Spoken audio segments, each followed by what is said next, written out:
Welcome to the morning show. Hey, to the morning show, baby. Listen to my people. Ooh, child. We got to talk about something today, baby. The layoffs are taking their course. Listen, everybody that's on the highway and the byway, jumping into the flyway. Please be safe on your destination. Like my Uncle Ray always say, people, there's somebody somewhere out there who loves you, and it's your family, baby. Now, listen to me, people. We got to make this shit make sense today. Woo. What do we start, people? Well, Tesla laying off 14,000 people. It's happening already, people. Let me show y'all. Let's get it started. Companies laying off employees. This time we're talking about Tesla. Tesla's cutting more than 10,000 jobs. Let's bring in our business and tech reporter, Scott Budman, who's outside the Tesla factory in Fremont. Scott, what do you know? Well, good evening, Jessica and Raj. You know, only over the last couple of months, Tesla has already seen fewer car deliveries than expected. They've seen a declining stock price, and they've brought in complaints about their upcoming Cybertruck. Just today, the company announced a 10% reduction in its workforce. 10%, they got 140,000 employees, in case you don't know. Now you do. A 10% cut in Tesla's workforce means about 14,000 employees. In a memo, CEO Elon Musk says the move is necessary to prepare the company for its next wave of growth. But some Tesla owners blame Musk and his tweets for driving customers away. How toxic Elon has become to its core customer demographic, and to have a CEO who's openly expresses white supremacist views on a daily basis. See this? This was going on, people. You see, we got a lot of people making them listen. And I want to just say just that, but I can see exactly what Mr. Ross is saying, the CEO. Listen to me, people. You know, the world is watching. The world is hurting. The things you're saying for people who are spending their money can affect your company. And now that stock market price, they're down by 40%, to be honest with you, right now. Let's go. It's really hard to sell anything in that environment. Ross Gerber invests in and drives a Tesla, but he says he hears from frustrated would-be owners regularly, especially those waiting for the company's new Cybertruck. Tesla's taken tons of money from people for Cybertrucks that they bought, like that should be delivered, that are just not being delivered. You see? The trucks ain't on time. This NBC, baby. This the Bay Area. Listen to what's going on. So basically, people then pre-order these vehicles, and they ain't getting their vehicles. You see? And that's driving stock prices down, letting you know. But they're actually cutting all these jobs. So if you're cutting jobs, you're manufacturing jobs, then that means those vehicles are going to roll out slow. Right? Basically, what they're doing, they're reorganizing their funds. They make the situation seem better than what it really is. But Tesla's in trouble right now, people. We got to make it make sense. Because the people that put their money out there and they're not getting their vehicle that they actually pre-ordered, right? And the stock prices are down, and employees getting unemployed, up to 14,000 people. Man, people, I'm going to walk you through all these jobs, people. We're going to make this shit make sense right now. People, this is hard times. This is not a recession. This is a depression. Let's go. Meanwhile, layoffs across the tech industry are piling up, now topping 70,000 so far this year. 70,000 tech jobs. 70,000 people. 70,000. Biotech giant Abbott Labs says it will cut 195 jobs and soon close its Fairfield location. There's a new craze. It's the efficiency craze. Joint venture Silicon Valley CEO Russell Hancock points out not everyone is cutting. Many are still hiring. But what you say, Santrell, baby, look like a Ponzi scheme out to me, right? Stealing people money, shaking my head, people. Focusing both on AI and pleasing investors. No, they're running really lean operations. They're finding that helps their bottom line. It helps their profitability. It certainly makes their investors happy. But actually, that didn't happen here at Tesla today. The layoff news was met by a declining stock price, a sell-off of about 5.5%. Live in Fremont, Scott Budman, NBC. Bay Area News. Now listen to me, my people. I'm gonna take you to these layoffs because they are happening right now. People are getting cut, losing their jobs. This is just about to get real, people. Let's go. It's going to have an impact on our community.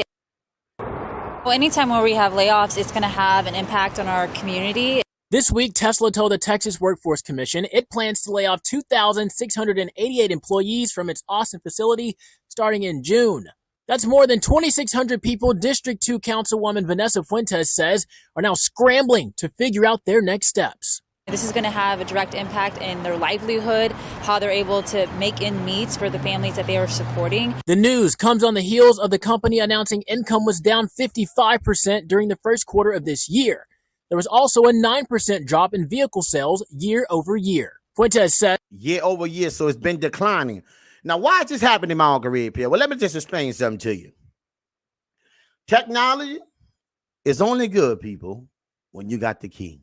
Well, what do you mean, Margaret? You got the key. You got to be the only one with the key, baby. Because other companies is coming, like Toyota. And they got a China company right now that's leading the world right now. And they will be importing those vehicles over here for cheaper prices. You see? People, sales is on the decline. 9% for the last 3 years. So it's not getting better. It's getting worse. So now we got to cut jobs, you see, to make up for it. So that those stock prices going up and down, they're not really real. You see? Because as you land people, more products, less product going to be pushed out. See, the reason why companies make so much money and these stocks in all this situation play out the way they do, you need to staff. Well, laying all 10%, that's just to start, right? Because the 10% is just to see where you're at. After that, start to fed. And if that ain't where it needs to be at, they're going to cut more. Because people are not spending money right now, and Tesla been on the decline for the last 3 years. We got to make it make sense, people. The facts are here. They're here, baby. Let's go. As the news surrounding these layoffs sheds light on a larger issue within the workplace. I think it really just draws attention to the need for us to have strong workplace standards and protections in place. I've been doing this for 30 years. Dan Ross is a principal lawyer at Ross Scalise Law Group, a labor employment firm in. What you say, Santrell? America is falling. The world is not buying in anymore. People, the world ain't buying in no more, right? Who really has the power? The people do. They've been selling us the narrative to buy in, to buy in, to buy in. And for those who bought in, people, listen to me right now. I'm telling you right now, baby. Hold on. You see? Don't get caught in the cross trying to maintain automobiles when food and situation on your table is in jeopardy. You see? Because it ain't just Tesla laying off people. It's Wally World, Walmart. All these companies laying off. Well, it means foreclosures and everything is going to happen too. Because if I ain't got no job and you're laying off, they put 300,000 out, 300,000 job enlisted. Yep. After they didn't already damn near let go 500,000 people. You know, it's a little exaggerated, but my point I'm trying to make to you, the numbers doesn't make sense no more, people. So now the world is going to feel the true numbers. You see? It's going to feel the real pain. Let's go. Austin. We look at the reason that the actual employee is laid off. He says in situations involving mass layoffs, severance packages are typically issued. When that happens, the Austin-based attorney says, if possible, you should see a lawyer. To see if they... You should see a lawyer. For everybody that they're offering these severance packages for, you should see a lawyer. You see, because the attorney right here, right now, is speaking to the people. Because the people's going to be the one that actually get affected.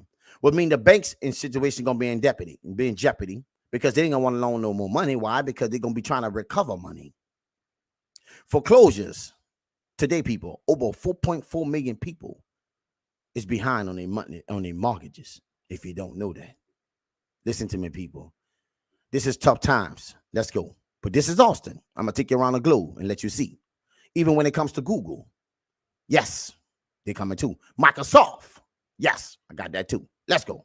They have the ability to, for example, negotiate their severance package to see if it can become more reasonable. Ross adds there can be downsides to signing a severance agreement, including being potentially sued by the company. You just need to be careful in a severance agreement because it's very tempting to take the money and sign whatever they put in front of you. Whatever severance packages are being offered by Tesla, Councilwoman Fuentes hopes they're at least good enough to make ends meet. That they provided sufficient notice, that they provided pay and benefits for a sufficient amount of time to allow those individuals to seek employment elsewhere. Thank you for watching. Please hit the subscribe button and get the latest news by downloading. Now listen, that's Austin, people. And I want to be honest with y'all, my people. I'm gonna tell you what's going on with that also. Tesla is giving good severance packages. I do know that, my people.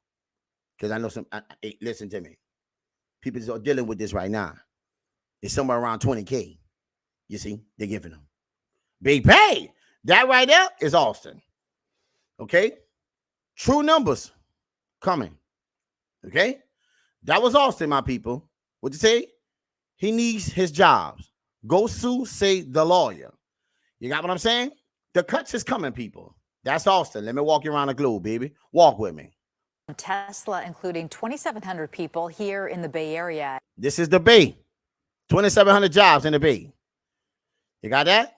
Let's go. It is all part of the company's plan to terminate 10% of its workforce, or about 14,000 people. KTVU South Bay reporter LaMonica Peters live now in Fremont near Tesla's plant with more about the layoffs and what it all means for the company. LaMonica. Julie, business experts that I spoke to say these layoffs are part of a transitional phase for this company. Tesla is facing tougher competition and bringing in less money, and now they're making some changes. I believe a attempt of Tesla to get better, but I don't think that we've seen the last of it. On Tuesday. No, you did not. The 14,000 cuts, they're going to be more. They got over 140,000 employees. Okay? 14,000 ain't doing no damage. I'm sorry to say that, my people. You got to make an impact. Car sales are down 9% for the last 3 years. Tech, you was up above just about everybody. Now these other car companies and manufacturers are catching up. Now this new reality is setting in. Boy, we got to make it make sense, people. Let's go. Tesla filed a warn notice announcing that it'll lay off 2,753 people at a dozen Fremont locations and at 5 locations in Palo Alto. Tesla announced last week that it'll lay off 10% of its more than 140,000 employees to reduce cost. In their most recent earnings announcement, they reported that their EPS, their earnings per share, fell below expectations, below the consensus of what analysts had expected, and also their revenue had been decreasing for the second year in a row. Tesla also lowered prices by $2,000 in the U.S. Now they're lowering cars by $2,000, but that don't mean shit. It don't mean nothing. What's $2,000 when people ain't got no jobs? Listen to me, people. Companies everywhere, so don't buy in to this bullshit and find yourself in a situation, you see? Because if you don't know, let me explain something to y'all right now. What great credit, my people, 6% interest rate. If the dealers is not putting that out, 6% is about the best you're going to get. When back then, that was bad credit rate for people who had not so good credit. But great credit, 780. They're getting 6%, 6.5%.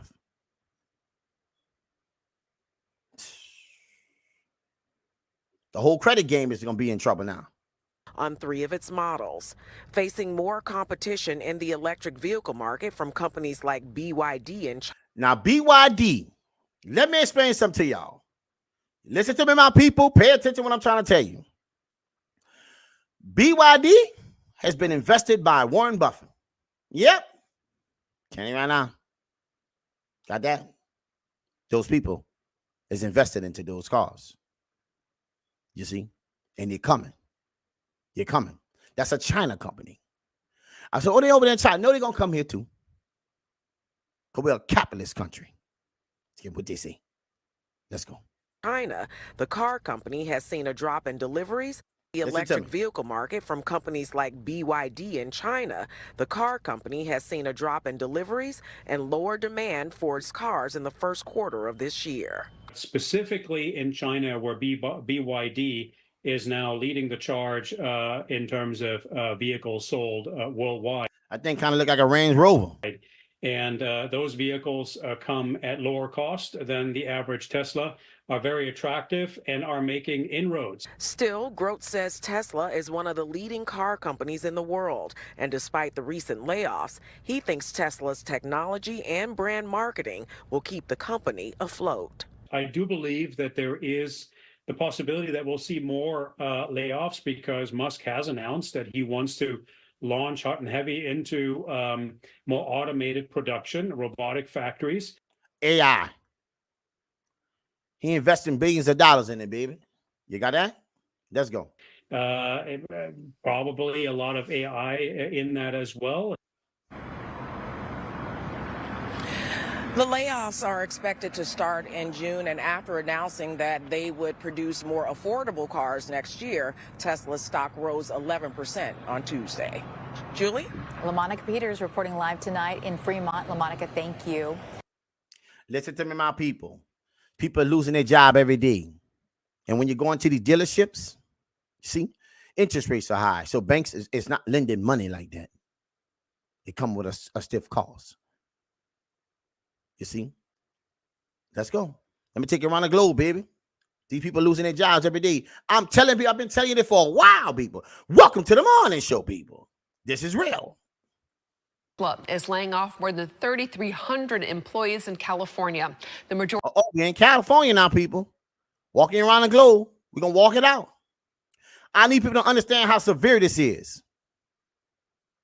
This is not the recession. This is a Great Depression. It is here, right? Showing jobs. But when people get those jobs, listen to me, or they're not hiring them jobs and keeping them jobs available. And for those who are getting them jobs, they're not getting the hours. So if you ain't getting the hours, you ain't getting no money. So you might as well not be employed. You see how it's going? Well, let's go. Take it to the BBB. Majority of them are in the Bay Area. More than 2,700 employees work in Fremont and Palo Alto. This is according to the California Employment Development Department. The remaining employees work in Burbank and Lathrop. The layoffs will begin in June. We have reached out to Tesla for comment. We are waiting for a response, and we'll keep you posted. See? New at 2, we have learned Tesla is laying off more than... Listen to me, my people. I'm walking around like a globe. I want you to see it. The Redd Hot Newz, my people. This shit crazy. Let's go. Fortune is unveiling its top 100 best companies to work for. Google's #1 again this year. It was Google #1. Watch it, y'all. #1 last year and the year before. And Google has everything. Free food everywhere, a Wi-Fi enabled free shuttle. They have horseshoe pits, volleyball courts, street hockey, pools. Netflix is letting new parents take as much time off as they need during the first year of their child's birth or adoption. Salesforce has mindfulness areas designed with help from monks. Airbnb gives employees a... That's June 2016. Pay attention. Look how the year starts to get closer to where we at. $2,000 travel stipend. Music discovery platform Pandora even pays for its workers to have gender affirmation surgery. Let's pause here. It's not only big names like Google, Apple, and Amazon that enticed workers with these perks. Smaller tech startups were also offering workers outlandish extras.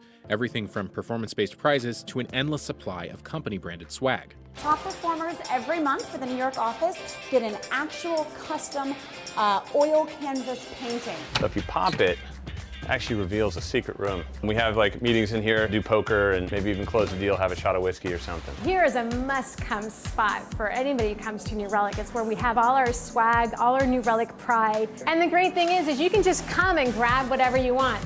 Well, that was the 2010s. This is how tech companies are grabbing headlines these days. The layoffs in technology just keep coming. The latest, Google cutting hundreds of jobs in its engineering, product, and hardware division. This is the reality, people. Look how it all switched so fast. People, we in trouble. So this is the latest round of layoffs we are hearing about in tech today. It's 2 fintech companies, Block and PayPal. Microsoft cutting almost 2,000 jobs at Activision Blizzard and Xbox as the tech landscape resets. Layoffs in the tech industry surged in 2023, sparked by high interest rates and a pivot to generative AI. The pace of layoffs in the tech industry has persisted well into 2024. Workers who were laid off now see this industry in a different way. When you work for a big tech company, you had this assurance that you were going to be okay, that you were part of this greater thing, that you were part of this culture that really meant something, that you were making a difference. And at any moment, snap, you could be axed. Before 2020, people were interested in the tech industry just because, I mean, the high pay, prestige, I think just seeing it as different, right? You have all these traditional companies, and then you have all these companies that are just doing things different. And they look like kind of the future of work. People thought it was going to be like a huge shift towards these fun environments and flexible environments and places where they put employees first. Now that's sort of shifted, and you think, well, these aren't too much different than these older traditional companies that people were already working at in the early 2000s. The tech industry as a whole has completely lost its luster because people are starting to recognize that the tech industry is just like any other industry. And that's a different animal. And this is their reality. They push tech. But now they're pushing AI. You see? They're investing in something new. AI here to replace jobs, 65% of them. You better know it. Or more. And AI is not even all the way on the scene. And we're dealing with these layoffs. What you think that's going to be when AI comes? Fully. Welcome to the morning show, people. It was up one day and now it's down. When you consider what's going on at companies like Google, you consider what's going on at companies like Amazon. The moment they started to announce layoffs. AI, Amazon too, laying off jobs. Apple, laying off jobs. People started to recognize that these companies, these tech giants, are just like every other company. They're hiring today and they get rid of you tomorrow. Facts. How working for big tech, I went from dream jobs to layoff nightmares.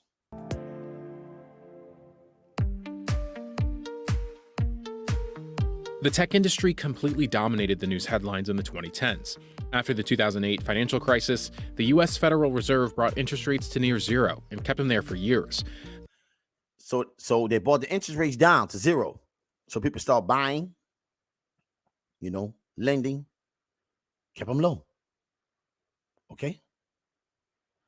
So that looks like the whole world is getting back on track. And it helped jumpstart us. But the reality is you knew this shit wasn't going to stay there. But look, people don't pay attention to this because they don't understand how this works. So it looked the par. And they offering all this stuff that's going on to get the economy back. But also the interest rate came back.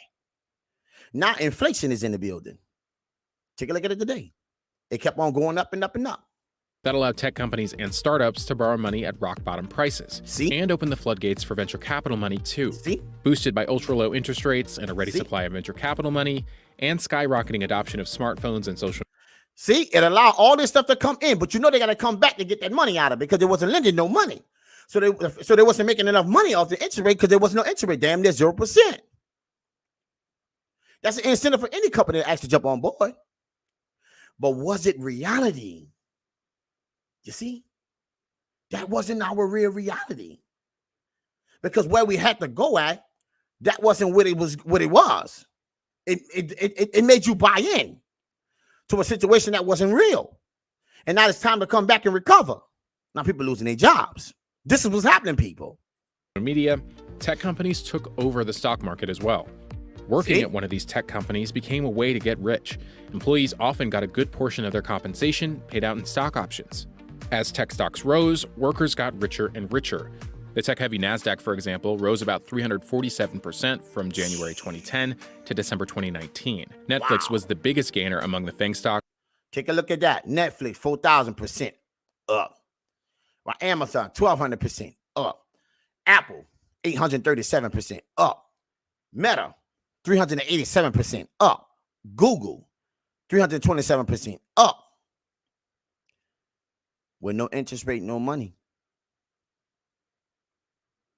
You see? So the companies was making the money. So that's why they was offering all this stuff going on to get you in to buy in. You seen how the years changed from 2010. How they were telling you, oh yeah, just and that, we're going to give you this, we give you that. Everybody just come grab everything. This is a friendly environment. They separated themselves. But they wasn't giving other companies that low money like that also. But these tech companies was getting this at a high level, and they was already making enormous profits.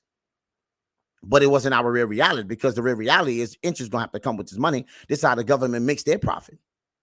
You see? So it just started the economy in a fraudulent way, because you already know that can sustain. Now, when it hits, interest rate hits now, it'll change the game. Now the reality is here, and now we're in trouble. All that stuff that they look like they gave you that was free, they come in to collect. Why? Because you can't sustain. It wasn't real. It was the illusion of our reality. Welcome to the morning show, my people. Let's go. Surging more than 4,000%. Crazy. I think for a long time, working for a major tech company like Google or Meta, or Microsoft, was really seen as a badge of honor, because these were companies that were growing tremendously. But the interest rate was damn near 0%, my people. Now listen to what I'm saying to you.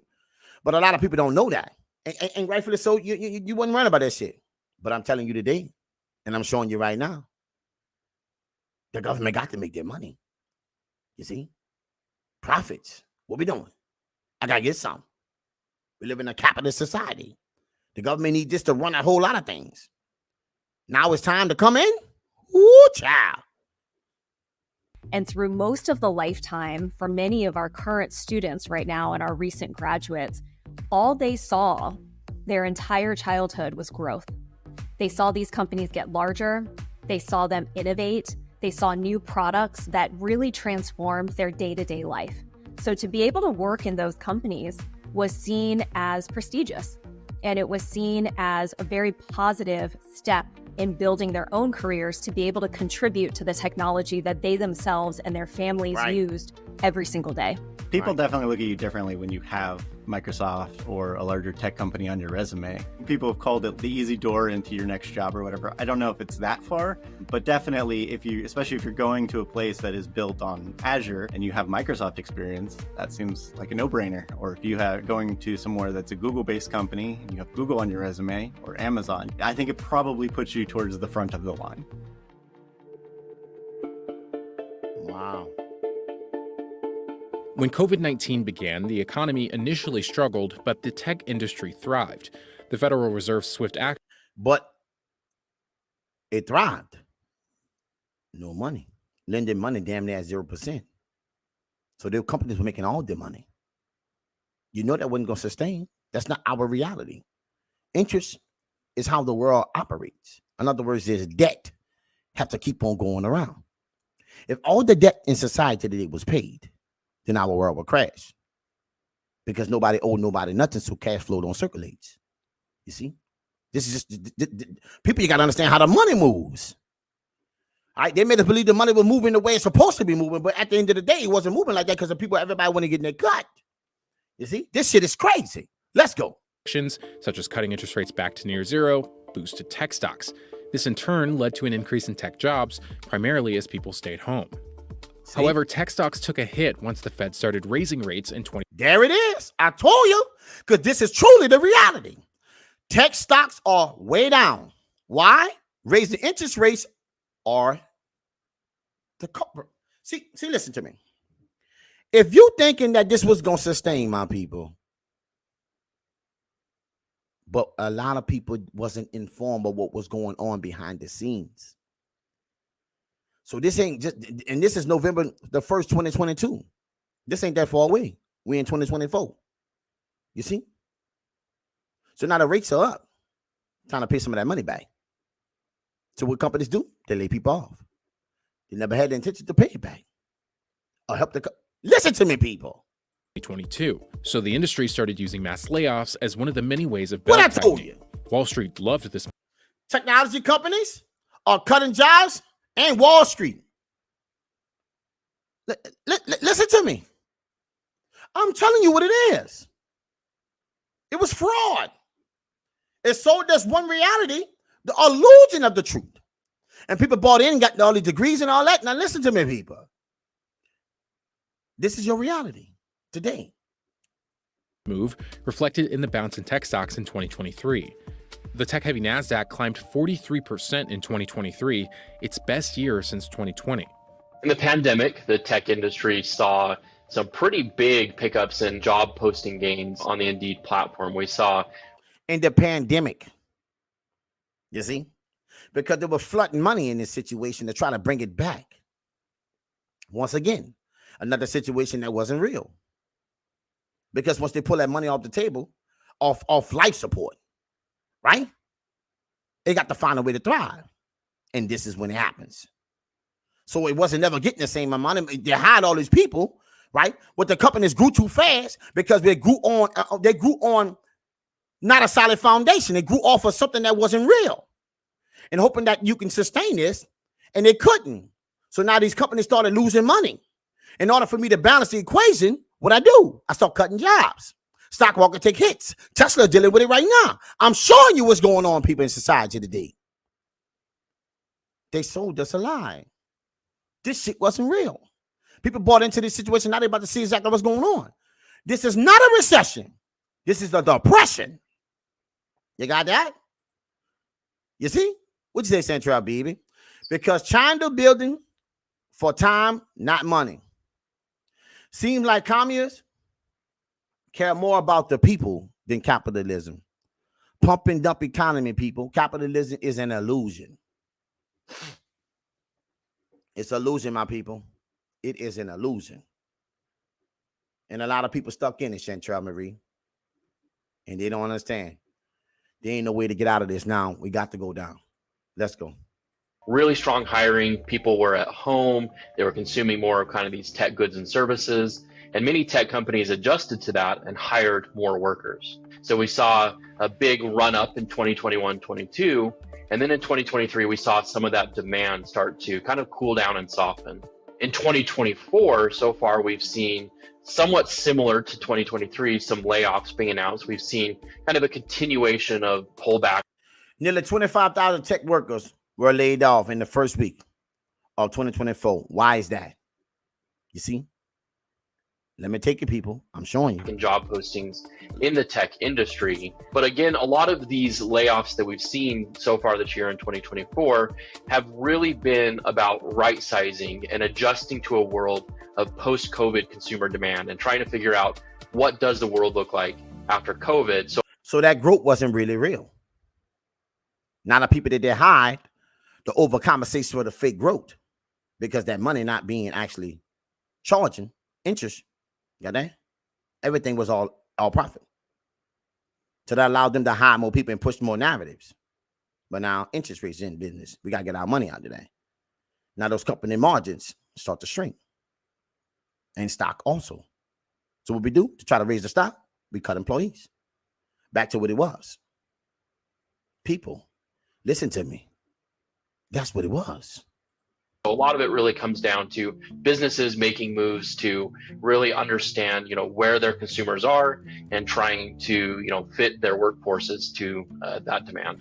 Now we see the stock market reacted quite favorably to this round of layoffs. We see these record stock prices for a lot of these tech companies. The investors really favored profitability, really favored this lean year that these tech companies had.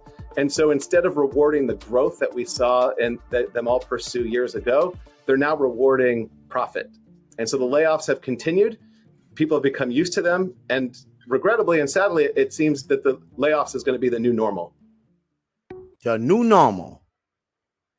The golden age of tech jobs. Startup tech layoffs. Is tech shimmy image and rotting? Is it eroding? What's next, people? A lot. Because it ain't going to stop here. Layoffs in tech show no signs of letting up. In fact, more and more companies have embraced, quote, look at that. Tech layoff. Balloons in January. Microsoft, Meta. Efficiency as a common mantra in recent earnings calls.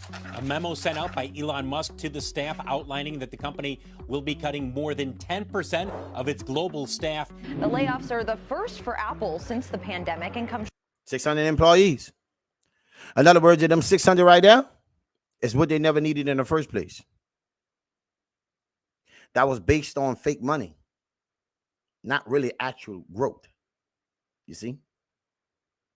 Because if the interest rates would have been where they're supposed to be at in the first place, was trying to reboost the economy. And I understand why the government, I understand why we did this. But I'm just talking to my people. I want y'all to understand why this is like this. See, if this was supposed to be like this in the first place, then these jobs would have never been here. But it was because the money was there. Why was the money there, Mount Red Pill? Because the government wasn't charging them enough money on interest on that money. They were borrowing that money for no money. Ain't nobody gonna give you no money for no money. They're gonna get money off of that money. We live in that capitalist society once again. See, you can't make all the money and I don't get no money, right? So now those jobs that should never been hired in the first place, they're in trouble. So if your company was hiring so many people at the time, well, guess what? They're gonna lay them all off now. Because now you're going back to post-COVID. Shortly after the company shuttered its self-driving car project. Amazon is cutting hundreds of jobs from its cloud computing division, Amazon Web Services. Even though mass tech layoffs continue dominating headlines, the labor market still seems strong. The U.S. economy added 303,000 jobs in March, well above the Dow Jones estimate for a rise of 200,000 with the... But it ain't real, though. You see? Because as you land people off thousands of jobs, you got these jobs available. What do those jobs require? And for people that I know that actually getting jobs, they're not getting the hours. So if you ain't getting the hours to the jobs, right? And a lot of companies got these jobs and they're keeping them available. What do you mean, Margaret Red Pill? They're making the world seem like help is on the way. No company is laying people off and then hiring people in the same token at the same rate. Not true. You see? It's showing you here, taking it here. You see? How you winning? You ain't winning. Walmart say they hiring. I got nephews of people who work at Walmart right now. Yeah, they hiring. But the people that was there, they cut their hours. They was getting 40 hours. Now they only get like 25. What we doing? But we got jobs available. You see what's going on? You see how the shit makes sense? Let's go. Employment rate edging lower to 3.8%. The tech layoffs have prompted new workers to seek other opportunities, according to Handshake, a popular free job posting site for college students and graduates. So the share of tech majors' job applications submitted to internet and software companies dropped by more than 30%. 30%. Industry distribution of tech major job applications. Look at it. Internet and software. People, these numbers is crazy. Finance, non-software technology. Listen, people, crazy. For 2021 and September of 2023, while the share of applications submitted to government jobs more than doubled. And See? part of the reason why... But did the government hire more than double? You see? No. This is happening is because stability is such a major factor in students' decision around what types of jobs they apply to and what types of jobs they accept. Because see, that's why a lot of people went into the tech industry in the first place. Stability. You see? Yes. Tech was known to be all this and all that.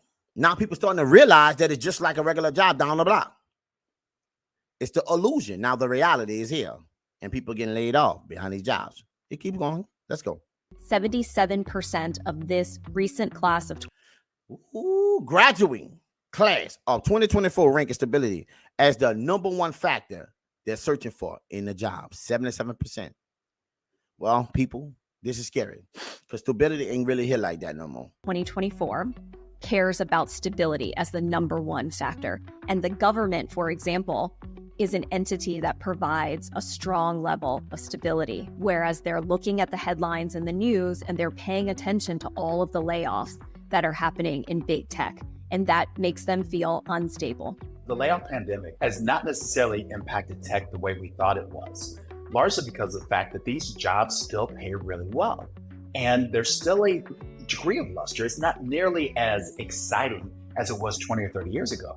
But it's still exciting, and people really want that bullet point of the resume, even if they only landed at Google for, let's say, 6 months or for a year, they can still say they worked there. I think what we're starting to see, though, ultimately, is that people are starting to consider other options, whether they're deciding that once they get their degrees, they're going to go create their own businesses, they're going to get in government space, they're going to get in other industries where there is a need for their technical skill set, where they can essentially be a big fish in a small pond, which in many ways gives them job security that they don't necessarily give in the tech industry. People that are wanting to work in tech. So now they're leaving. You see? And wanting to still stay in tech. I think we just have to be a little bit more careful and a little bit more guarded about keeping our options open and not feeling the need to be extremely loyal and dedicated to one company, because they surely are not dedicated and loyal to us, no matter what your manager, no matter what your director's saying. Bottom line, baby. They are loyal to the bottom line. That's it for them. And the stock and the shareholders. Making sure they don't lose them investors. It doesn't really matter sometimes at the end of the day at a lot of tech companies, unfortunately. What's next? These layoffs have, to an extent, hurt the luster of the tech industry, but not to the point that I think that people all of a sudden are going to decide not to go work for them anymore. I mean, even when you consider that recent college grads, 5 years ago, they couldn't wait to go to work for the big tech industry. But now they're considering things, whether I go to tech, whether I go to government, whether I go someplace else. I want to go someplace where I feel like I'm part of something bigger than myself. Tech companies are just not offering that anymore because they're not necessarily disruptive. And I'm talking the big giants. I'm talking about the Amazons of the world, the Microsofts of the world, the Googles of the world. They're not seen as disruptors. Now they're seen as more established companies. For the people who are chasing like a tech dream job, I think keep your options open and be realistic. Don't just focus on one company and feel like you have to get into that one company because it's the dream. Pay attention to the other ones. Pay attention to smaller companies. There's a lot of really good small. There's no loyalty there for you, what he's saying. None of these companies. So you shouldn't be loyal to none of them either. Get in where you fit in. Baby, welcome to the morning show. Let's go. Smaller companies that are, not in the headlines, that are great places to work. Also, don't hold back. Drive towards something and have a goal. Just temper your expectations. I think the glory days of the tech industry will certainly continue to flow back into the existence in the eyes of our early talent. After the reset. You're right. After the reset, people. I think it will look different as it continues to evolve. I think the values and the needs and the desires of our early talent will continue to change as the macroeconomic situation around them also changes. And I think big tech, if they want to remain an attractive option for early talent, will need to continue to evolve their workplace, their expectations, and their benefits. Let's go, people. And most controversial men and his company are under increasing pressure. The clock has struck midnight for Musk to lay out a strategic plan for the future. This is a big day for Tesla as it reports earnings and Elon Musk lays out a strategy to get off a rocky road. Back to Tesla, people. Car sales dropped 8.5% in the first 3 months of the year. Its stock, once a Wall Street favorite, is down 43%. 43% so far this year. 4,000 Tesla Cybertrucks under recall. 4,000 Cybertrucks under recall. You got that? And you land people off. Listen to me, people. Problems. Call for a faulty accelerator. The company laying off roughly 10% of the workforce, perhaps more. Just as the Tesla board pushes for a $56 billion pay package for Musk. Let me rewind that, people. Let me rewind that. For a $56 billion pay package for Musk, negotiated years ago if he achieved certain sales targets, which he did, though a judge threw that out, ruling the board was too cozy with Musk. In an interview with Don Lemon last month, Musk remained confident and defiant. Tesla is worth about as much as the rest of the car industry combined, from nothing. So, that's pretty good. But investors want to know what's next, pushing for a cheaper mass-market Tesla, and for Musk's vision of a fully autonomous Tesla robo-taxi after a series of high-profile autonomous vehicle accidents. Look at this, people. This is the scrutiny. This is the reality, people. Right? They're loyal to the bottom line, people. Don't care what nobody see. We've seen what their full self-driving vehicles have been able to do. Some of it's very impressive, but it is not in a position, at least yet, for humans not to have their hands on the wheel. Meanwhile, electric vehicle sales have been dropping, forcing many car makers, including Tesla, to cut prices. And then there's politics. The Wall Street Journal reports Democrats, among the first to embrace EVs, have shied away from buying Teslas since Musk's controversial comments on X, formerly Twitter, about anti-Semitism, immigration, and Disney. Though, see, they got a lot to do. And that's May 16, 2023, people. Let's go. On CNBC last year, Musk suggested he would not be deterred. So you just don't care. Basically, look how you're looking at them, people. But all the people's jobs is on the line because of this mentality, this mindset. And now you're seeing it today. Because the people who with the power is the people who actually sponsor you, put all the money behind it, your top people, the billionaires that support you to keep you in place. Shareholders. That man asked a question, he still never responded. Let me show you this. Pay attention. So you just don't care. Wow. You want to share what you have to say. I'll say what I want to say, and if the consequence of that is losing money, so be it. So what about them people jobs? Easy for a billionaire to say that shit. Let's go. Well, amid Tesla's current trouble, Musk has postponed a trip to India to make an investment announcement with the prime minister there. As for the robo-taxi idea that Musk has been pushing, some experts say Tesla will have to be prepared to accept the legal liability for the fully autonomous cars if it is involved in an accident and it's driving itself. Now, that's a different animal now. Ain't looking like a great idea. Maybe that's the reason why we got these delays. You see? You already say fully responsible. Autonomous cars if it is involved in an accident and it's driving itself. Tesla's autonomous vehicles right now aren't really fully autonomous. They still require a human hand on the steering wheel, guys. So what insurance company is going to be on board with that? You see that? You're going to take that liability off of them and put it on them. See, this is the different game. You see? You got to make it make sense, people. Right? Everybody who got money, anyone who's rich, their job is to create things and not be totally responsible for it. Maybe that's another reason why this situation is a delay. Because anything that happens with that car driving by itself, people, it's on them. It's on them. Anything that happened with that car driving by itself, it's on them. You see? We got to make it make sense, people. See, there's a reason why. There's always a reason why. Guys, back to you. Okay, Tom, thank you very much. Hey, thanks for watching. Don't miss the Today. Listen to me, my people. I hope you understand what I'm trying to show you is this world is in trouble. Tech company, Google company, all these companies, but it gets better. It gets better. Let's shift a little bit right now. Let me let you see the effects of people losing them jobs and them high-paying jobs. They're getting severance packages. They're getting them. You see? They're getting them. But it doesn't really matter. Because them people then bought into this reality, and this is the new reality. A lot of people's lives are going to have to be adjusted, and there's going to be a lot of foreclosures part of that situation. Let's go. Market crash of 2021. 2023. 2020. Listen to me, my people. This is scary. Okay?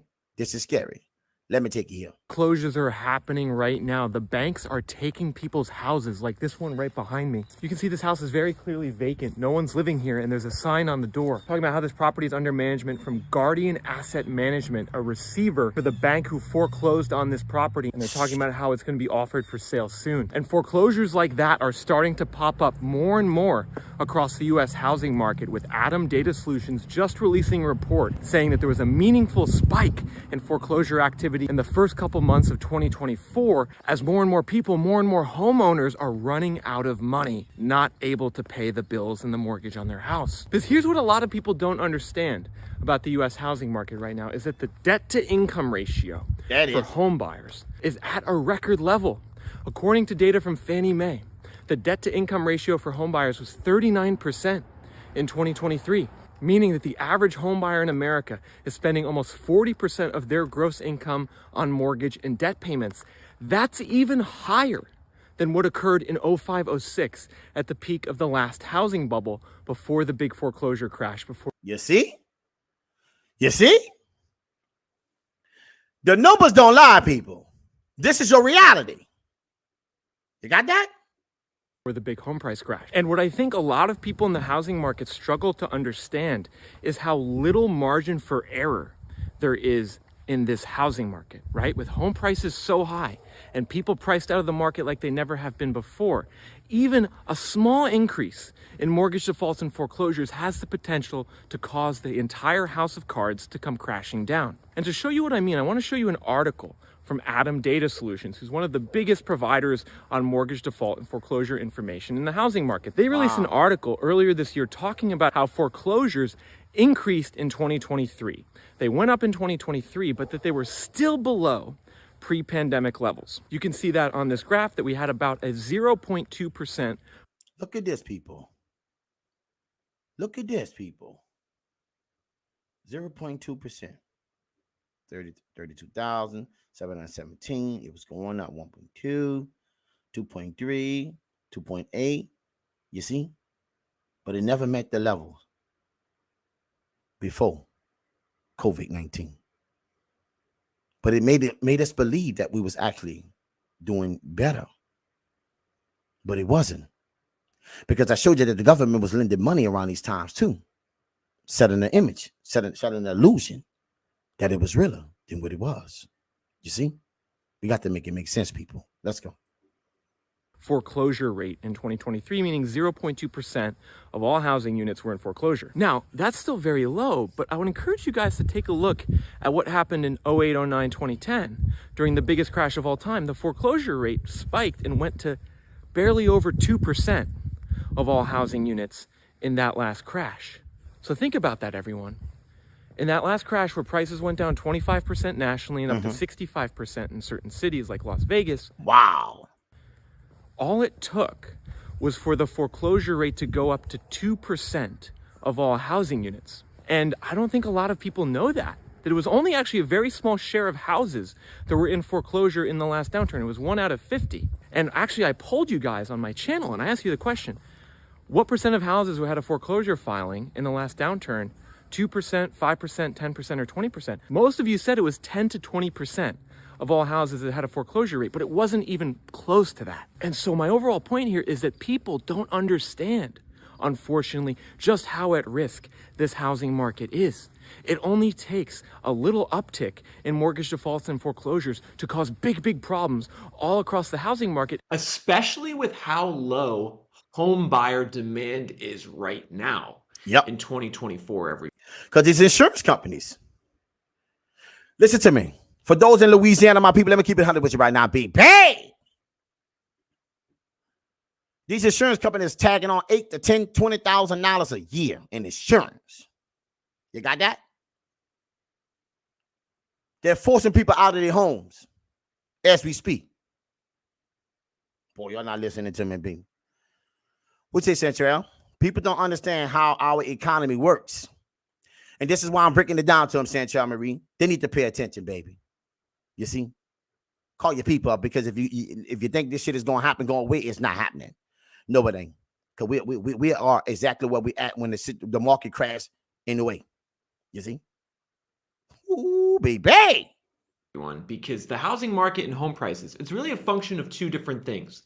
Very important you guys understand this. One is the demand to buy homes. The other is the supply of homes selling on the market. And so far in this video, we're talking about foreclosures and the likely increase in supply of homes in the future. That's one mechanism that we really need to bring prices down. The other mechanism we need to bring prices down is declining buyer demand, which is already here. Buyer demand in the housing market is at its lowest level in 3 decades, with mortgage applications to buy a house collapsing down to the lowest level in 30 years. You can see lowest level in 30 years, people. We say Central 2008 crash. Well, less than 3 years after Katrina. That's a fact. Through the beginning of 2024, our mortgage application index is 134. That's literally one of the lowest levels on record. You have to go all the way back to the mid-1990s to find such low demand for people to use mortgages to purchase houses. In addition, investor demand in the housing market has also tanked, with Redfin reporting that the number of homes purchased by investors in the fourth quarter of 2023 is sitting at its lowest rate since about 2016. So you can see the big spike in investor purchases during the pandemic. These investor purchases have collapsed down, which actually was a leading indicator in the last crash of the downturn. So we have way fewer people applying for mortgages, way fewer investors buying, which has now resulted in some of the lowest home sale figures on record. So the buyer demand, it's gone, and it doesn't seem likely to come back anytime soon, with Google searches for homes for sale trending now at their lowest rate in 5 years. You can see the search index for homes for sale on Google was 52 in the most recent week. Wow. If we go back to last year for the same week, it was 67. That's just year over year, a 23% decline in Google searches for homes for sale. If we go all the way back to the pandemic, we can see we have about a 45% decline. So the buyers, they're not here. They're not coming back anytime soon, which creates a big risk, everyone. And the big risk is that the longer the buyer demand stays suppressed, the more time arises for existing homeowners to default on their mortgage or be forced to sell or go into foreclosure. Like at some point, do you understand what he's saying? Time. You see? It's not getting better and layoffs are happening. So if you're laying off your home, that's going to be in jeopardy. Especially from these big tech companies that pay great salaries. What those people going to do when they got houses and kids, living on a certain type of income? And even if you go get a job, it still won't sustain. So that house, you're going to be behind. I know a lot of people today that is behind. A lot, people. Foreclosure rate, the mortgage default rate is going to pick up. We're seeing defaults increase all across the financial sector on credit cards, auto loans, and now mortgages are happening too. So folks, ultimately this is a simple game. Are we going to see the distress show up on the existing owner and supply side before we see the buyers come back? That's the question that you need to answer if you're a home buyer. Well, how the buyers going to come back if they're getting laid off like this? And a job that they will have available, you see what I'm talking about? Ain't paying that type of income. So in other words, that you couldn't qualify for that job if you had got a new job just to try to make ends meet. You couldn't get that same income couldn't help you get you to buy that home today. And interest rates on homes today, it's high. Cars, high. Well, great credit. Not bad credit, great credit. You see? So how you make that work? Explain it to Uncle Red Pill. You see, you got to understand how the money works, baby. Real estate investor who wants to predict where the future of the market is heading. And folks, as I'm walking around this neighborhood, I'm left wondering, like, how many other homeowners are there that are in distress right now, and that maybe we just don't know that they're in distress, that it could turn into a mortgage default or foreclosure in the next year. And something interesting is actually the house I showed you in the beginning, where there was that notice about the receiver taking over and that they were going to sell it soon. I actually noticed that house 6 months ago in a video that I showed you guys, and I commented about how that house was looking like it was vacant. You can see behind me, you can tell this house is vacant. You can't even get in the front door with how overgrown the shrubs are. You could tell they haven't really mowed in front of the garage in a while. And so this is one of the many vacant houses in America. In this zip code, in fact, 11% of all the housing units are what I call shadow inventory. They're vacant. And what I was talking about in that video was that I was noticing more and more vacant houses in America. Like when I go through different neighborhoods, I'm seeing more and more houses that don't have the lights on, that don't have their yard cut, that are very obviously not being lived in, and that's a sign that something's going on. And in this case, it was a sign that something was going on. That house was in foreclosure. And ultimately, there's a lag often between home buyer distress, when they stop making payments, and then when eventually the property gets listed for sale by the bank and the bank takes the keys. There's a lag that could last a couple years actually, which is why the people who are buying into this idea that everything's fine, there's going to be no mortgage defaults, there's going to be no housing crash, they're living in la la land. They're getting fooled by the fact that the US government came in during the pandemic and bailed everyone out. The government banned foreclosures during the pandemic and they printed $5 trillion. So of course that artificially... See? That's why they never foreclosed.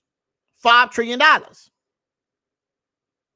For those who don't know about our economy going right now, the government is dropping. Listen to me, my people. They're throwing $1 trillion at this debt every 10 days. I told you everything. Pressed the amount of homeowners who are going to get foreclosed on and right forced now to sell their house. But that's all starting to go into reverse, everyone. Those programs, they're gone. The free money is mostly gone. And as a result, we're now seeing households really struggle to make payments and afford basic necessities. Like, this is the key point about the economy right now. Americans cannot afford it.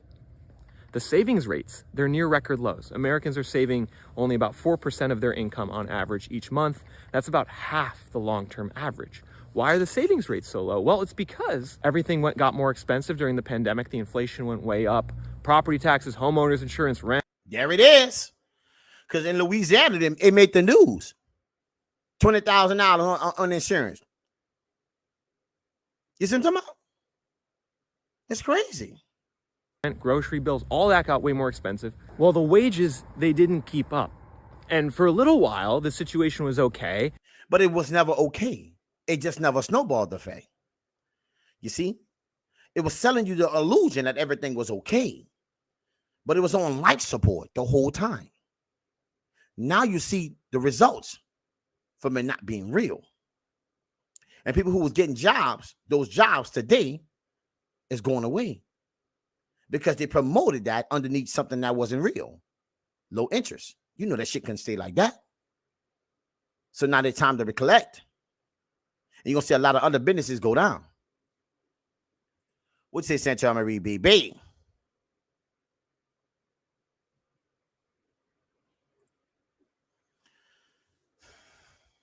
They bail out the banks. The economy keeps going. They bailed us out. Now we're in a depression.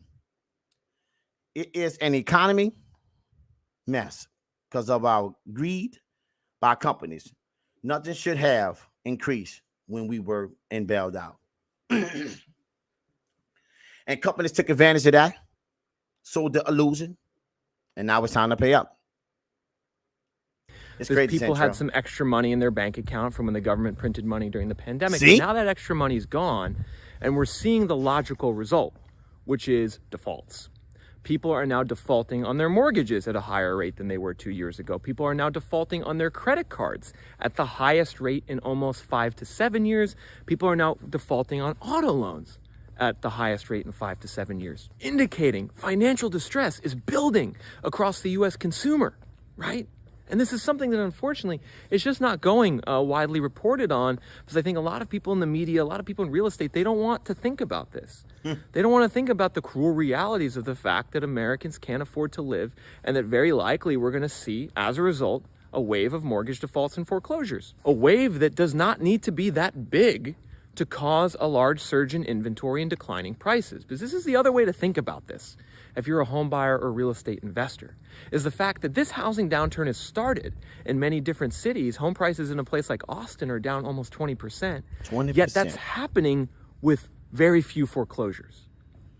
And I just showed you Austin, they laid off those people from Tesla. I think it was like 2,700 people. You see? That's down.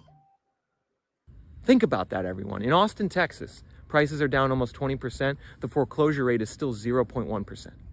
I mean, we know that's not going to last, right? The foreclosures are definitely going to go up in Austin as the prices keep dropping and as the downturn in tech continues. And so rather than thinking about the housing market as being safe because the foreclosure rate's been so low the last 1 to 2 years, you should be thinking the opposite. You should be thinking, wait a minute, what happens to home prices and inventory if the foreclosure rate just goes back to normal? And I think they threw the money at the situation. Right? See, they threw that money at the situation that made it look the par. But the money that they couldn't put people out, which means a lot of they would never do $5 trillion at that money during the pandemic. You would have saw the truth, but the money covered the pain.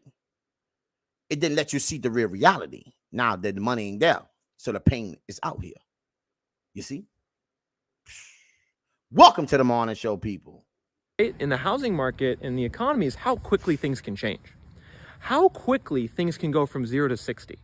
in terms of distress, right? Because if you actually go back to the last downturn, take a look at what the foreclosure rate was in Miami in the first quarter of 2007. It was less than 1%, the foreclosure rate in Miami in the beginning of 2007. And then it exploded to over 10%. And to be clear, I don't think we're going to see a 10% foreclosure rate on mortgages in any city in America. But even if we get to 3% or 4% foreclosure rate on mortgages, that's going to be a big problem for a lot of housing markets. It's a risk factor that you need to pay attention to if you're a buyer. Now, an interesting question to ask is, how could I be wrong about all of this with the foreclosures? Like, maybe I'm off base here and I'm kind of projecting something that's not going to happen. I know a lot of people in real estate disagree with me and think that everything's going to be fine. There's not going to be an increase in mortgage defaults. And, you know, one of the main reasons people say that is they say, oh, a lot of homeowners have 3% mortgage rates or sub 4% mortgage rates, which is true. About 23% of mortgage holders have a sub 3%. But it doesn't matter if you ain't got no job.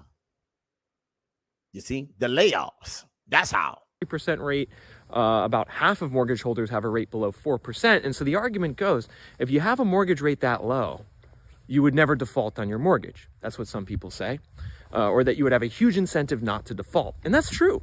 You know, if you have a 3% mortgage and the prevailing market mortgage rate 7%, you're probably going to do everything you can 7% not to default and get foreclosed on. But again, the problem with that logic is that it ignores how little margin for error there is in the US housing market right now. Like, I would agree that a lot of mortgage holders aren't going to default, aren't going to get foreclosed on because they have a really low rate. But again, all we need is like 1% of the housing units in America to be in foreclosure to cause a major crisis. Remember, according to Adam Data Solutions, back in 2010, the foreclosure rate peaked at a little over 2% of all housing units. Right now it's 0.2%. So where does it go? It's going to go somewhere in between there. It's not going to get back to the 2009-2010 level, but it's also not going to stay where it is right now. And the problem that I see is that there's really no room for any increase in foreclosures with how expensive prices are and how low home buyer demand is today. And folks, you can see here as I'm walking around, this is another house that I'm starting to look at here. I'm wondering, is anyone living in this house? This looks like it could be another vacant house here in this neighborhood. You can see there is a car in the driveway, but the car looks like it hasn't been driven in a long time. You know, I'm wondering, is this another potential future foreclosure or mortgage default? You know, you guys, when you walk around or look around your neighborhoods, pay attention to stuff like this. You can also go on Zillow and actually track foreclosures in your market by going to listing type and hitting foreclosure, pre-foreclosure. You can see which ones are listed in your city right now. There's not a ton of them. We say Central, it never changed. They just started, right? They just stopped putting people out and reporting it as positive. You see? Because they put $5 trillion toward it. So you didn't see the pain.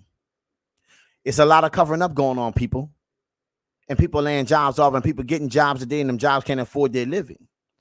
So there's going to be some adjustments regardless, right? Somebody going to have to pay the piper. Because if your income was at this level, well, let's just use a tech company. Let's make this shit make sense, people. Okay? Break this down to you. I want this to make sense. Okay? Not pay attention to what I'm trying to tell you. If you was making $70,000, $80,000 a year, okay? Car note, average car note, $600 a day, $550 average car note. All right, interest rates 7%, good credit. Housing market buying a day 7%.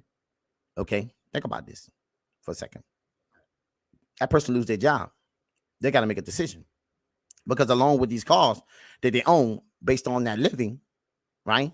They got to worry about food and inflation. You see, they got to make a conscious decision of what they need to do to survive for tomorrow. So now people getting laid off. 14,000 people at Tesla getting laid off. Do you know that's good jobs with benefits? That's going.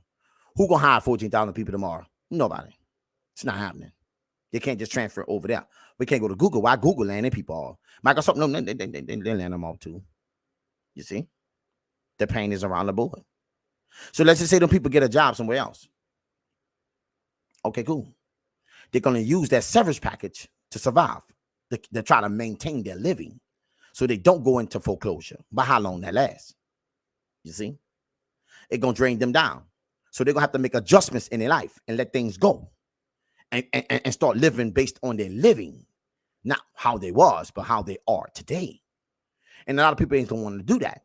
So they're gonna lose all their money, deplete all their income, trying to survive in the situation and still go to foreclosure because there's no help on the way. Well, Margaret, but why, how you so sure about that? Well, let me just explain.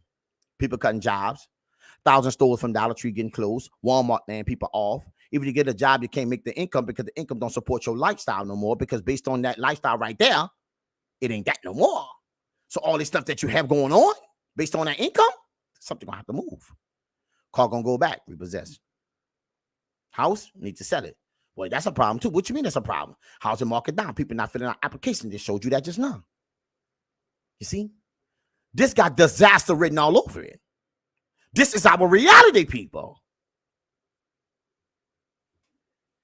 So it ain't getting better because you can't tell me how you can make up them jobs. Can you tell me? I want to know. You can't.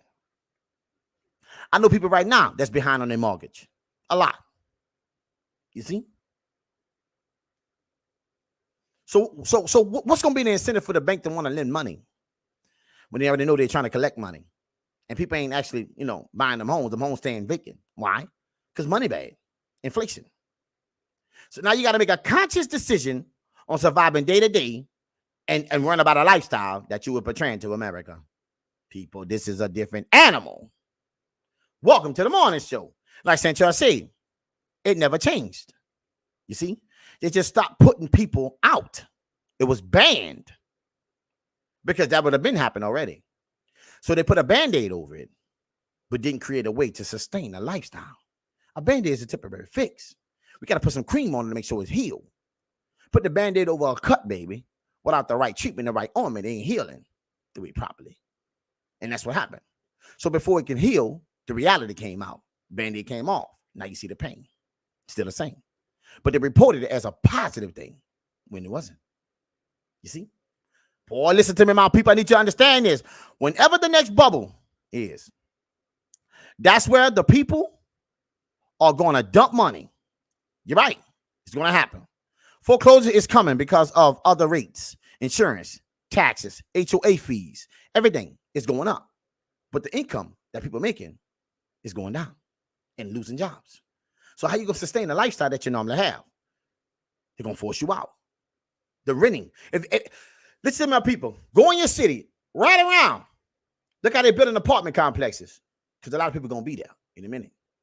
Boy, y'all not listening to me, people. Your taxes and insurance is ridiculous in Louisiana. It made the news not too long ago. You see? So just think about when we say, well, people disagree with him because they say they got a low interest rate. Okay, I got that. Right? Somewhat, some true. What you mean? What's a low interest rate to no money? It doesn't really matter what you got. See?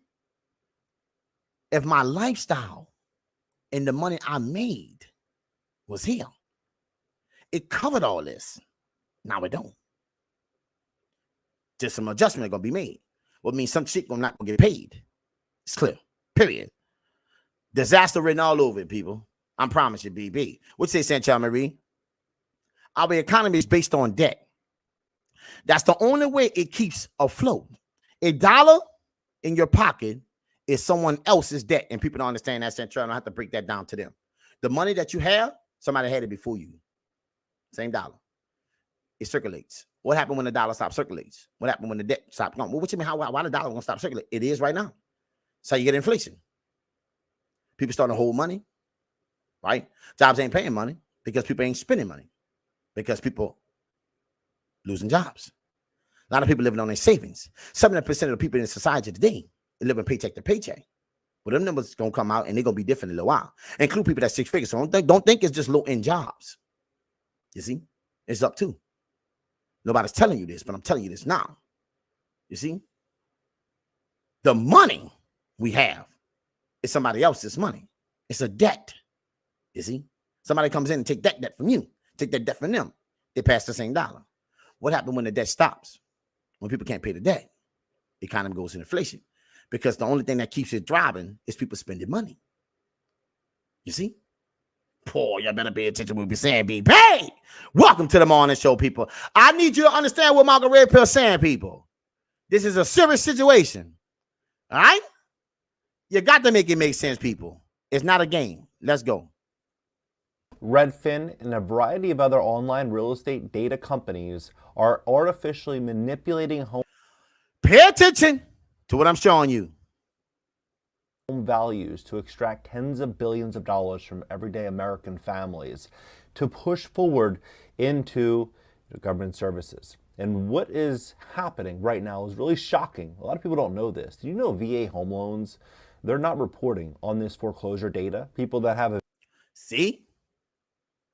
That's why, people, they're not telling you the truth. Let me show you something. Let's rewind that, people. To extract tens of billions of dollars from everyday American families to push forward into government services. And what is happening right now is really shocking. A lot of people don't know this. Do you know VA home loans? They're not... Look at that. We are calling on mortgage services to pause foreclosures on VA guaranteed loans through May 31st, 2024. Why you have to pause something if it ain't happening? You got that? Let's go. Reporting on this foreclosure data. People that have a VA home loan not paying their mortgage, it's going basically the story's going untold. FHA loans, the same exact thing. They're not reporting on this data. They're actually allowing FHA to, if you're a borrower with an FHA loan, to reduce your monthly payment upwards of 25% so that foreclosure data is not registered. Why is this all happening? What's really going on? You look at the unemployment numbers, look at inflation data. There's a lot of question marks around all of this information. Pay attention, my people. Now I'm going to share with you why I believe this is all happening and what I think is really going on in the U.S. economy. If you're a real estate investor, a renter, a homeowner, pay very, very close attention to this, because what most Americans do is they go on Zillow, they look at their Zestimate, and they get really, satisfied in many cases of what they say Zillow says their home is worth. But imagine if Zillow said what it was really worth. The amount of panic that would set in.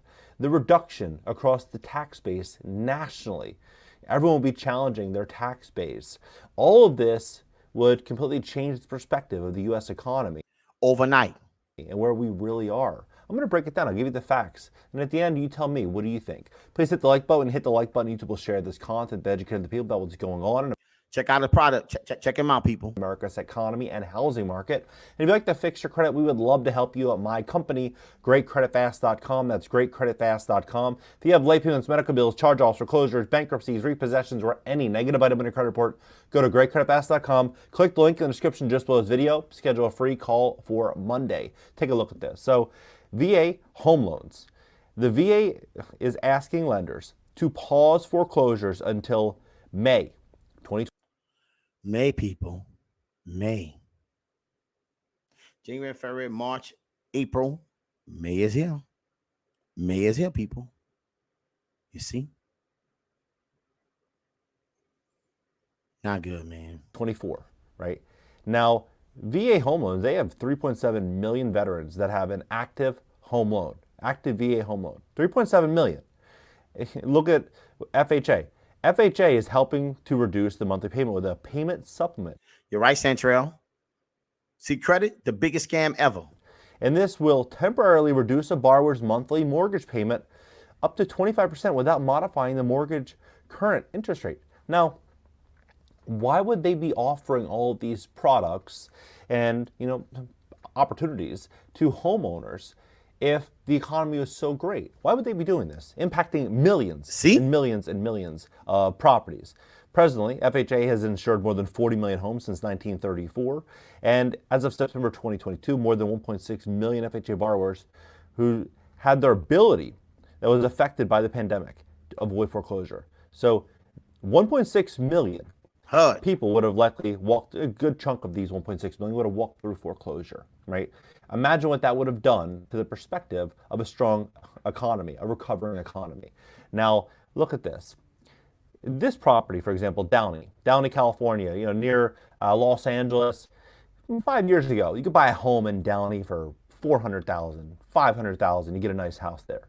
right? Now, $1,850,000. Look at this house, for example, $825,000. And Zillow is saying this property is worth $880,000. So what most Americans do is they go on Zillow, they see, oh, they say it's worth $880,000. Oh, wow. It's listed for $825,000. This must be a really good deal. Now, this same house for $400,000. And they'll make an offer based on this.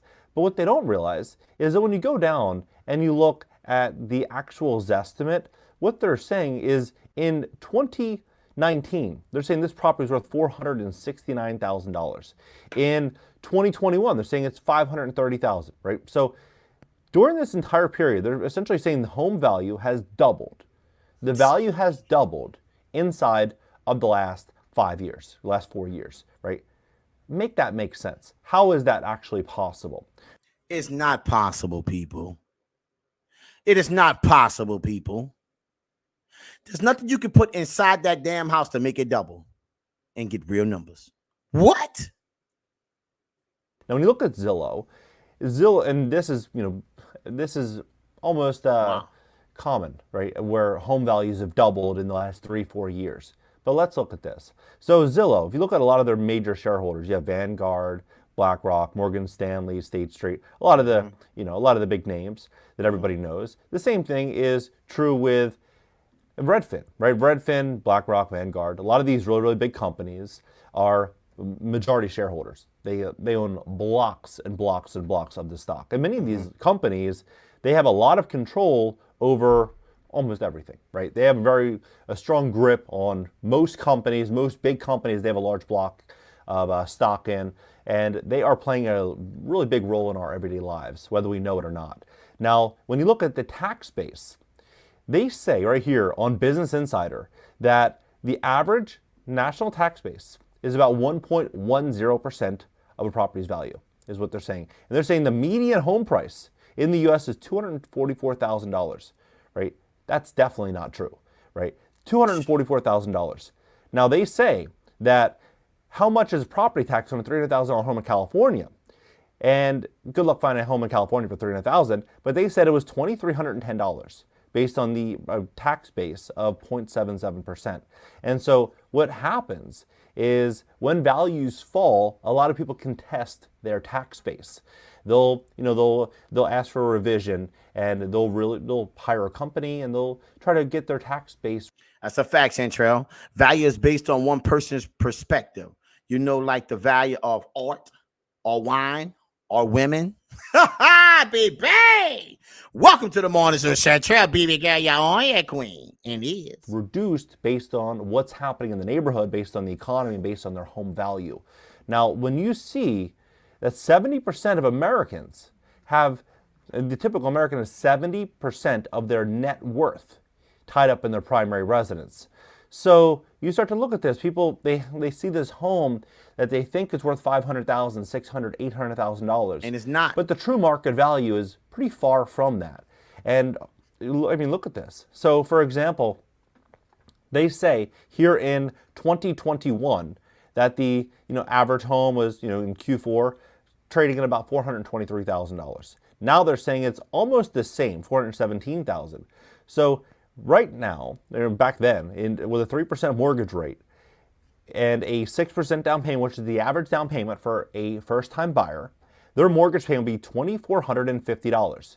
Now this is based on a 1.1% annual tax rate, which is the national average, a $2,000 home insurance plan, which is, pretty inexpensive, considering many states, especially California, Florida, a lot of these other locations, you're looking at a multiple of this. Now, when you look at today's mortgage rates at 7.5%, if you have great credit, you're going to be able to get that interest rate, most likely. You're looking at somewhere around $3,538, all the same fundamentals down here, 2,000, 1.1% tax base. So essentially it's $1,100 more, right? It's $1,100 more, yet you're seeing foreclosures picking up, right? Lenders started the foreclosure process on 22,575 U.S. properties in February 2024, up 4% from last month and 11% from a year ago. So you have foreclosures going up, you have VA home loan foreclosures not getting reported, FHA, what's happening there is very, very, very questionable, to say the least. They're helping people reduce their payments so that data doesn't have to get recorded. Then you're seeing To eliminate the panic. You know, you're seeing the benefits of this for them. So taxes that are going up, you know, there's more revenue obviously being collected. They say it's to fund schools. Now, when you look at this, schools across the U.S. are announcing teacher layoffs. So they're looking to reduce their... You see that? And I watched something yesterday where they're closing, the schools are closing down. Did you know that? Or the lies we tell. Baby, what you say? The lies we tell. Let's go. Expenses on a high tax base, right? This came out April 24th, 2 days ago. Then it also says here that it's for water and sewer departments. Then look at Los Angeles, for example. LADWP, the new head is going to make $750,000 this year. 750 grand. So they're really pulling all this money out, and they're utilizing it in the way in which they see best fit. Now, it's pretty shocking, right? It's pretty shocking how this entire situation's growing, because home sales are the lowest level in 30 years. You have the lowest level in 30 years. You're seeing mortgage applications, the lowest level since 1996. So all of this data, all of this information is not getting reported, or at least Zillow is opting out of allowing this to have any role in this estimate of real property. How does this make any sense? How does this make any sense? I personally believe that it goes a lot deeper than just Zillow. I believe everything. For example, unemployment data. You know, the unemployment rate they say is 3.8%, right? This would be one of the best job markets in 50 years at a 3.8% unemployment rate. But then you have Goldman Sachs coming out saying, could 300,000 job openings be fake? This came out last year, right? Could these job openings really be fake? Then you have the Bond King, billionaire Bond King, says that it's hard to believe the 3.7% federal unemployment data. And he goes on and he says that he looked and it was 88%. I'm going to show you this. 88% of U.S. states reporting rising unemployment numbers, right? So unemployment numbers are rising in 88% of U.S. states, yet unemployment data is showing 3.7, 3.8%. How does that make any logical sense, right? Dow Jones, all-time highs. Then you have inflation saying that the key inflation measure rose 2.8% in March from a year ago. But then you go to a grocery store and grocery prices have jumped 25% over the past 4 years, right? So they say, you know, inflation, you know, it's not horrible, it's not bad, but yet grocery prices are up 25%. Home insurance up, you know, many would even say more than 25% depending on the state. Almost double. I know somebody will pay like what? $2,000? Now it's $8 grand, 5,500, 6,000. What the fuck? What are we looking at, people? It's a bunch of lies. Our money is equal to monopoly money. There's people. Pay attention what I'm trying to show you. Don't buy into the bullshit. Hold your data down. Insurance rates is up 65%. Yes, Central. Crazy. Which you live. Auto insurance is up. Everything is up, but not by 3 or 4 or 5%. Everything is up by a multiple of that number. Double digits. Then it's fascinating because in 2019, the average median, this is the median income, right? The median income in America was $78,250. Now, the median income is $77,345. So the difference between 2019 and now is down $1,000, right? So making $1,000 less. But what's very fascinating is that inflation right now is costing the average American family $11,000 per year, so about $1,000 per month. So if you were to reduce that added newfound cost, the real income would probably be somewhere around $65,000. So if it's $65,000, how have home values doubled? How has everything doubled? And how is any of this real, right? Because back in 2019, the average home price in America was $258,000. So you're saying, you know, people are making less money today, but home values have doubled, according to Zillow, according to Redfin, according to all of these websites. Wow. It makes me wonder, are we in a massive, massive game of musical chairs, economic musical chairs, where at any moment they're going to pull the one seat and they're going to flip the music and it's going to, you know, leave everyone without somewhere to, you know, sit? right? I think we're going to walk into a scenario, at least according to the data, where they're not going to be able to keep this facade up much longer. I wonder if it's going to be, the next 3 months, 6 months. I wonder, because there's no way that this is sustainable. I mean, I wish this wasn't the truth. I wish this wasn't the case, but how can home values double? How can home values double? And people income is going down. How they supporting it? Wow. Zillow and all these websites be completely accurate, yet real wages have not just kept up, they've fallen. They've fallen. When you factor in inflation, 15 to 18%. Home values double. Insurance doubles. Car insurance. I mean, everything has. Shit don't make no sense, people. They're lying out here, BP. Skyrocketed. Make it make sense. What do you think about this? Make it make sense. Do you think that this is all a big game to extract as much tax revenue as they can before this shit crash from 100+ million American families that they can then use to fund government services and build out huge social programs to combat inequality and inequity? Curious. Drop below. Let's have a conversation about this. And if you'd like to fix your credit to position yourself what I believe is going to be a massive rug pull in the U.S. economy, we'd love to help you at my company, GreatCreditFast.com. That's GreatCreditFast.com. If you have late payments, medical bills, charge-offs, foreclosures, bankruptcies, repossessions, or any issue at all in your credit report, go to GreatCreditFast.com. Yo, check him out, people. Great Credit Fast. Listen to me. This information is something that you need to pay attention. I'm telling you that they're lying out here. They're not telling the truth. How the market, everything is doubling, but everybody's income is down. It shit don't make no sense because it ain't real. See? The problem is that the data is fake too. The numbers are inflated. All of it is. And now you can't keep this situation going on, people, no longer. You see? Check them out, my people. Listen to me. I'm going to keep it a buck with you right now. I need y'all to understand what we're talking about, people. I want you to understand I feel your pain. It's not a game. Right? Businesses and jobs, and even in my business, right? It's totally down. You see, we're losing contracts every day, my people. Right? They're not reporting the real numbers. Now, May 31st, we're going to see what's happening. And maybe come with a different delay. But they've been throwing $1 trillion at this situation for every 10 days. But yet we still feel this situation. And that's not real. Just like the money they gave back in 2008 when the situation crashed. They was lending that money, you see, at a 0% interest rate. That's not real. You know that shit wasn't going to stay like that, right? And pay people all this money on these jobs to get the economy, jump started again. But then money came down, but everything stayed up. Now these companies laying off. Why? Because they can sustain the lie. You got that? It's not real, people. It's not real, people. It's not real. It's not real. Listen, my people, this is my Uncle Rip here, final thoughts. I'm going to make this shit make sense to you, people, right now. I need you to get it. I need you to hold on to this here, and I need you to process what I'm saying. Listen to me. Everywhere you look at is going down. So you got to understand that unemployment is going up. Numbers not real.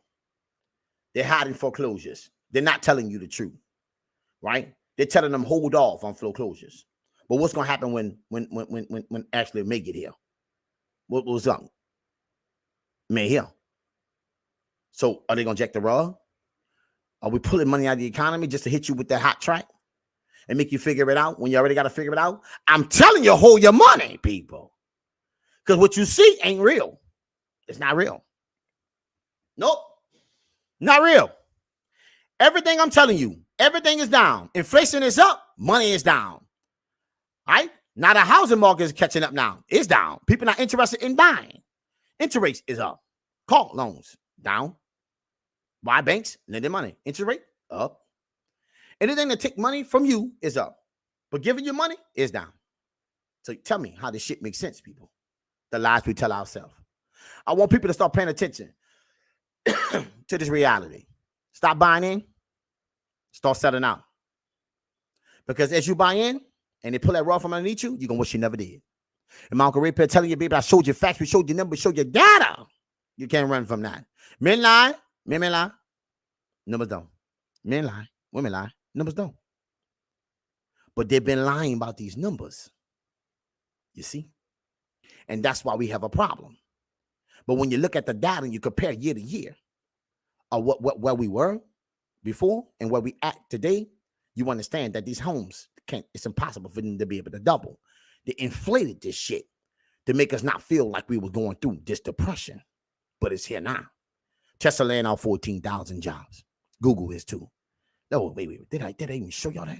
Let me see something. Lay off 10,000 employees as it reduces. Look at this, yo. Microsoft will lay off 10,000 jobs, employees, as it reduces its spending.